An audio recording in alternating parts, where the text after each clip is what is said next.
জাতীয় পার্টির যিনি সম্মানিত প্রার্থী ছিলেন জিয়াউল হক মৃধা, উনি নির্বাচন করবে না বলে ঘোষণা দিয়েছেন এবং তারই পরিপ্রেক্ষিতে জাতীয় পার্টি দলগতভাবে হাঁস মার্কাকে সমর্থন দেবার জন্যে তাদের দলীয় সিদ্ধান্ত নিয়েছে। সেই সিদ্ধান্তটি জাতীয় পার্টির যিনি সম্মানিত ভাইস চেয়ারম্যান কেন্দ্রীয় কমিটি ভাসানী ভাই, অ্যাডভোকেট ভাসানী ভাই, উনি আজকে আমাদের মাঝে উপস্থিত আছেন এবং এই সংবাদ সম্মেলনটি মূলত আমার সাংবাদিক ভাইদের মাধ্যমে দেশবাসীকে জানাবার জন্যই আয়োজন করা হয়েছে। কিন্তু আপাতত আমাদের সামনে, সকলের সামনে একটা বিরাট জাতীয় নির্বাচন 12 তারিখে হতে যাচ্ছে এবং এই নির্বাচনে যাতে কোনোভাবেই পেশি শক্তি, কালো টাকা, ভয় ভীতি, হুমকি ধমকির কারণে কোনো যোগ্য প্রার্থী ভোটারের ভোট থেকে যাতে বঞ্চিত না হয়, ভোটাররা যাতে নির্ভয়ে ভোট দিতে পারে, ভোট কেন্দ্রে যেতে পারে, ভোটটা যাতে সুষ্ঠুভাবে গণনা করা হয়, রেজাল্ট যাতে সঠিকভাবে ডিক্লেয়ার করা হয়, সেটাই আমাদের জন্য এখন সবচেয়ে বড় চ্যালেঞ্জ এবং আমরা সকলে ঐক্যবদ্ধভাবে একটা সুষ্ঠু নির্বাচন করবার লক্ষ্যে কাজ করে যাচ্ছি।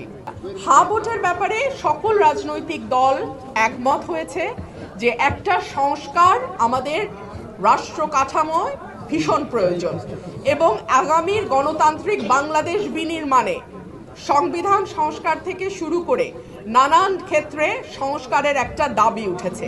সেই জায়গা থেকে আমি যেহেতু কোনো দলীয় প্রার্থী নই, আমার কাছে এই নির্বাচনটি হা না ভোট তো নিশ্চয়ই গুরুত্বপূর্ণ, কিন্তু এই নির্বাচনটি আসলে আমার কাছে মানে সামনের যে চ্যালেঞ্জগুলো আমি দেখতে পাচ্ছি সেটাকে কি করে মোকাবেলা করব, সেটা আমার কাছে আরো অনেক বড় চ্যালেঞ্জ হয়ে দাঁড়িয়েছে।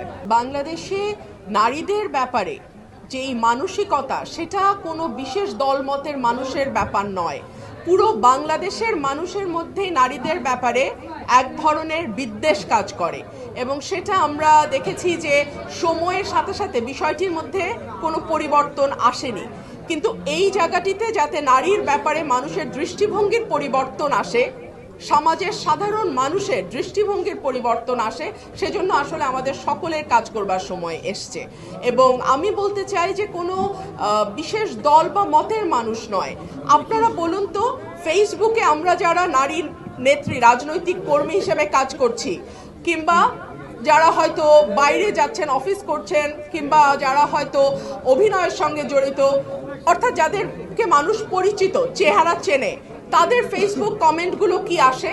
সেটা তো আর কোনো রাজনৈতিক দল মতের মানুষের না, কিন্তু সেখানে যে কমেন্টগুলো আসে তাতে পরিষ্কার বোঝা যায় পুরো সমাজে নারীর ব্যাপারে কি ধরনের বিদ্বেষমূলক এবং নেতিবাচক একটা ধারণা। সেই জায়গা থেকে আমার মনে হয় এটা সকলের একসাথে কাজ না করলে এখানে কোনো উন্নতি হওয়ার সম্ভাবনা নেই। কর্মীদেরকে ভয় দেখানো হচ্ছে, রাতে ফোন করা হচ্ছে, অনেককে বাসায় ডেকে নিয়ে যাওয়া হচ্ছে এবং বলা হচ্ছে যে কাজ করবা তো করো, হাঁসের সাথে 12 তারিখের পর দেখবো, এলাকায় থাকবা না তখন দেখবো। এটা এক ধরনের ভীতির পরিবেশ তৈরি করেছে। এক, দুই হচ্ছে কালো টাকা। অলরেডি আমার কাছে তথ্য এসছে, আমার বিএনপি সমর্থিত যে জোট প্রার্থী, তিনি প্রায় কয়েক কোটি টাকার বাজেট নিয়ে নেমেছেন এবং আগামী 2 দিন, আগামীকাল এবং পরশু এই টাকা বিলি বিতরণ করা হবে। সো এগুলো আমি আশা করব প্রশাসন খেয়াল রাখবে। ত্রয়োদশ জাতীয় সংসদ নির্বাচনের সর্বশেষ প্রচারণায় অংশগ্রহণ করে আপনারা যে কষ্ট করেছেন, আপনাদের জন্য কৃতজ্ঞতা জ্ঞাপন করছি আপনাদের কাছে। প্রিয় সাথীরা, আমরা আজকে হাঁস মার্কার প্রচারণায় অংশগ্রহণ করার কথা ছিল না।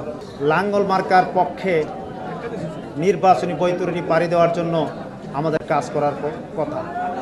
গত পরশুদিন আমার প্রিয় নেতা, জাতীয় পার্টির মনোনীত প্রার্থী অ্যাডভোকেট জিয়াউল হক মৃধা সাহেব মিথ্যা মামলা এবং বিভিন্ন হুমকির মুখে নির্বাচন থেকে সরে দাঁড়িয়েছেন।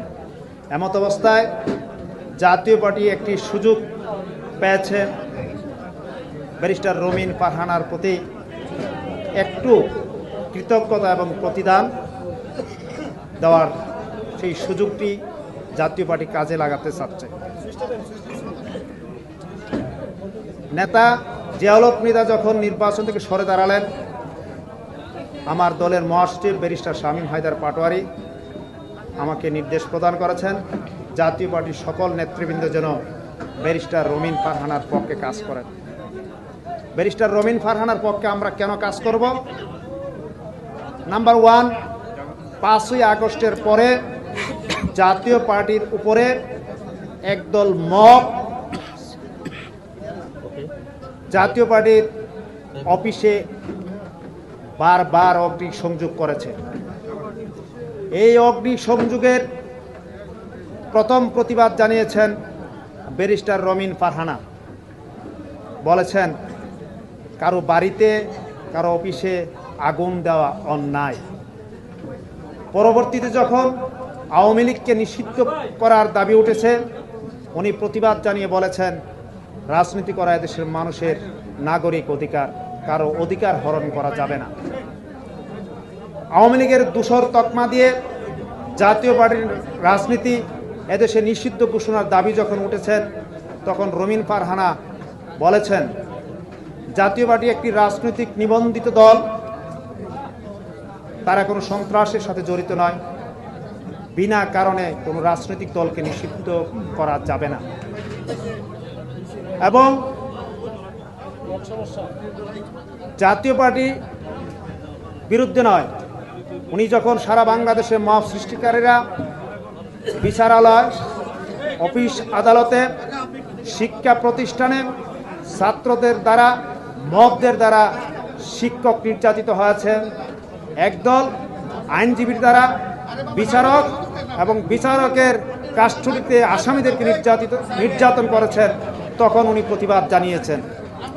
এবং সারা বাংলাদেশের মানুষের একটি প্রতিবাদী কণ্ঠস্বর ব্যারিস্টার রমিন ফারহানা, যিনি অন্যায়কে অন্যায় বলে জানেন এবং ন্যায়কে ন্যায় বলে জানেন, সত্যকে সত্য, মিথ্যাকে মিথ্যা, সাদাকে সাদা, কালোকে কালো বলার একমাত্র সাহসী কণ্ঠ ব্যারিস্টার রমিন ফারহানার পক্ষে জাতীয় পার্টি ভূমিকা রাখার নির্দেশ দিয়েছে। এই কারণে আজকে আশুগঞ্জ, সরাইল এবং বিজয়নগরের সকল জাতীয় পার্টির নেতাকর্মীরা মাননীয় মহাসচিব ব্যারিস্টার শামীম হায়দার পাটোয়ারি কর্তৃক নির্দেশিত হয়ে আজকের এই স্বতঃস্ফূর্ত সমর্থন দিয়েছেন।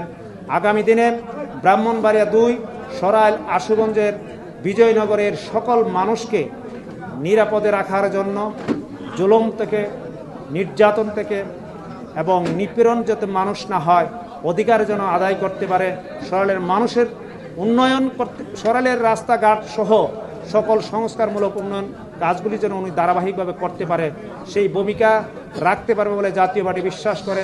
সেই কারণেই আজকে আমরা এই জাতীয় পার্টির সকল নেতাকর্মী ব্যারিস্টার রমিন ফারহানাকে হাঁস মার্কার সমর্থন দিয়েছি।